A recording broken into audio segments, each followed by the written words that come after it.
درود پڑھیں جو رسول صرف دنیا میں نہیں قبر کی اندھیری کوٹری میں کام آنے والے وہ رسول جو کل میدان محشر میں نفسی نفسی کے عالم میں اپنے مقدس ہاتھوں سے کوثر کا جام پلانے والے ہیں.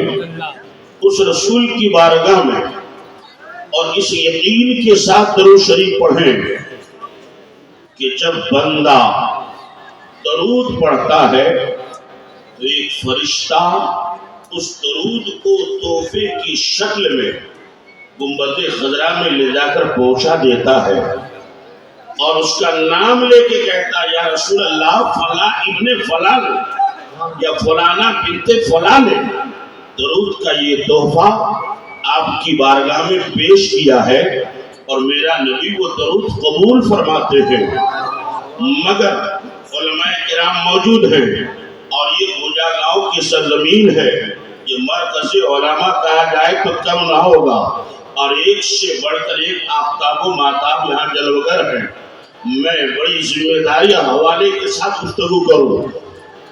دلائل الخیرات شریف کی عربی شرح مطالع المسرات میں علامہ سید محمد فارسی رحمت اللہ علیہ نے ایک روایت اور بھی بیان فرمائی کہ اس کے آگے میرے نبی نے یہ بھی فرمایا کہ یہ عام امتی کا درود ہے جو فرشتوں کے ذریعے سے میری بارگاہ آتا ہے, فرشتے کے واسطے سے آتا ہے, لیکن جو اہل محبت ہیں, جو اہل عشق ہیں, جو عشق نبی میں ڈوب کر درود پڑھتے ہیں, اب اس درود کو پہنچانے کے لیے کسی فرشتے کی ضرورت نہیں. میرے نبی کہتے ہیں میرا دیوانہ چاہے جہاں سے پڑھے میں ڈائریکٹ سن لیتا ہوں, چاہے قریب میں رہ کے پڑھے چاہے دور میں رہ کے پڑھے.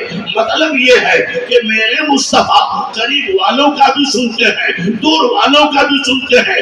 اسی روایت پر جب امام عشق و محبت سیدی سرکار اعلیٰ حضرت مجدد دین و ملت معید ملت طاہرہ مجدد ملت ماضیہ و حاضرہ امام احمد رضا خان علیہ رحمت و رضوان کی نظر پڑی ہے تو بریلی کی دھرتی سے پکار اٹھتے ہیں کہ دور و نزدیک کے سننے والے وہ کان, دور و نزدیک کے سننے والے وہ کان, گانے ڈالے کرامت پہ لاکھوں سلام.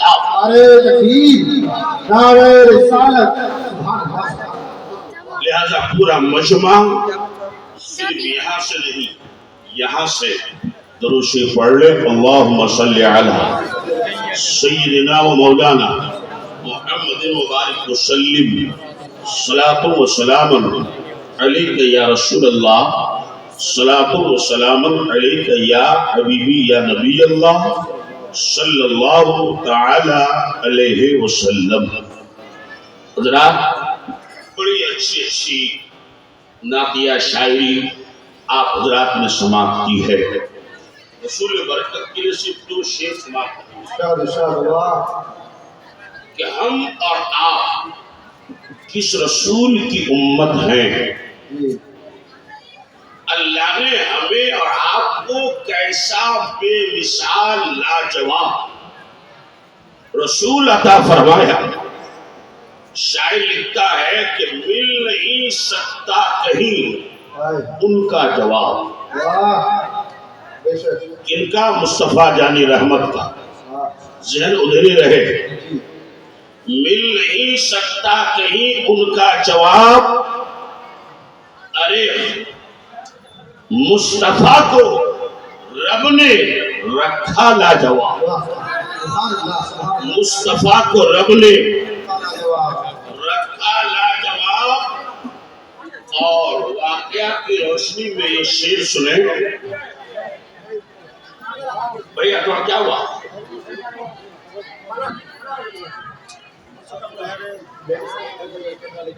تھوڑی سنجیدگی کے ساتھ ایک بار آپ کہہ دیں سبحان اللہ. وہ تو آپ کو واقعہ معلوم ہی ہوگا نا کہ نبی کے سامنے جو دشمن کنکر اور پتھر لے کے آیا ابو جہل, تو شاعر کہتا ہے کہ کفر والا منہ کی کھا کے رہ گیا,